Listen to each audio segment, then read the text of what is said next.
I've been rewatching all the Spider-Man movies leading up to Spider-Man No Way Home, the multiverse Spider-Man movie, and I thought it'd be a good time to rank all the Sam Raimi Spider-Man films before ranking all of the Spider-Man films all at once.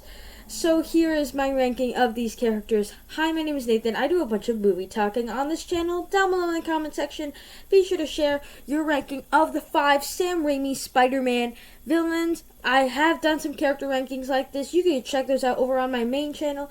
If you enjoyed this video, give it a thumbs up. Be sure to subscribe if you like my other content on my channel. And let's begin the ranking. Easily in last place is Venom. What a total waste of what should have been a great character. It's as if that they took Venom and made him such a big jerk. Basically, they underutilized Venom in this film by a whole lot. It is well documented Sam Raimi didn't want to do the Venom storyline, but he was told he had to. So you have this villain that he just put zero effort in whatsoever. To point out the obvious, Eddie Brock is an unlikable character, and his motivations to be so aggressive towards Peter Parker isn't justified, because basically Peter Parker gets him fired from the Daily Bugle because he did something illegal and he was a fraud. That's justified for Peter Parker's actions. Also, the film he makes Venom also a bland character, as he turns into Venom in an unbelievably stupid way, and the symbiote itself, Venom, can lead to some of the most embarrassing moments with Peter Parker in this film. Whenever Topher Grace Venom fights, they remove his mask on his super CGI body to see him talk and reveal his face, and that stuff just doesn't work. So, a wasted opportunity for what should have been a great villain. 4th place, the new Goblin. Now, this is a villain that's kind of interesting because he's also Peter Parker's best friend. But the way that the new Goblin plays out in Spider-Man 3 just does not work whatsoever. Basically, Peter Parker is trying to tell him that he wasn't the one who killed his father, and that his father was actually the one who killed himself. He's trying to help him recover from this experience. And Harry, as well as Venom, goes very aggressively towards Peter Parker, and he's pushing him away when he's trying to help him. So it's tough to care about what happens to a character when you do that kind of stuff with him. And this has been done before in movies. I've criticized them for that. And this is an example of a character that you simply don't care about anything that's happening to him because he's just not very likable, and his actions aren't really justified whatsoever.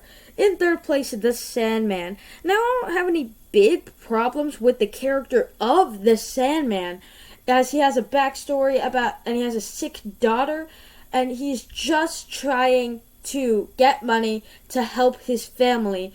But in doing so, he does villainous things in Spider-Man 3. And I think that stuff is very good for what could be a great character arc inside of the film. But what really hurts this character is that they retcon and redid the Uncle Ben storyline about him accidentally killing Uncle Ben. That's basically how this type of story played out in this film. So this is a character in which I think he would have been moved up a spot on this list if they hadn't retold the Uncle Ben storyline.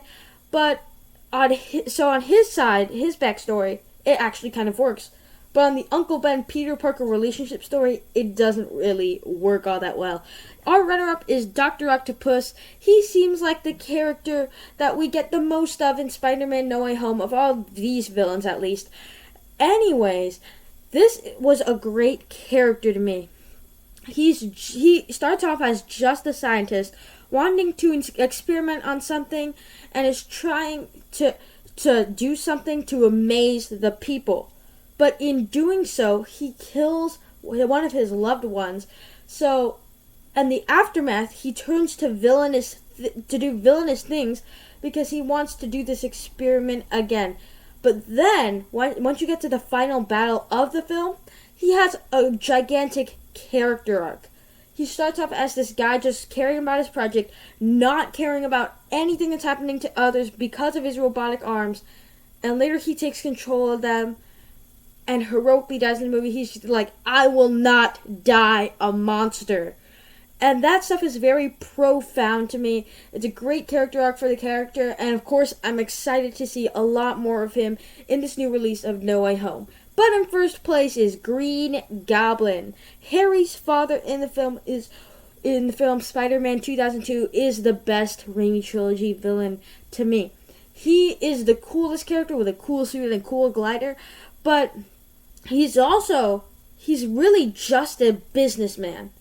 He's a businessman trying to balance out his business and his rivalry with another business.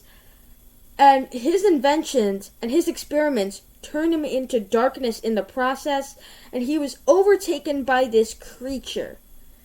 And this creature overtaking him kills himself while trying to kill Spider-Man. He's a very brutal character. When you watch Spider-Man 2002's Final Battle again, you forget how brutal it actually is.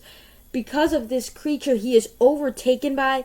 Now, unlike Doc Ock, he doesn't have a big, gigantic character arc, but he's the coolest character on this list. Willem Dafoe's performance, very acceptable, very good. So this is a great villain, and he puts a big grin on my face whenever he shows on screen in Spider-Man 2002. So he's my favorite of the Raimi Trilogy villains. Be sure down below in the comment section to share your ranking of all 5 Sam Raimi Spider-Man Trilogy films. Also, I will be doing more character rankings like this. I will be doing the Andrew Garfield villains ranked a few days later. If you enjoyed this video, give it a like. Be sure to subscribe, watch my other videos, and I will see you guys in the next one.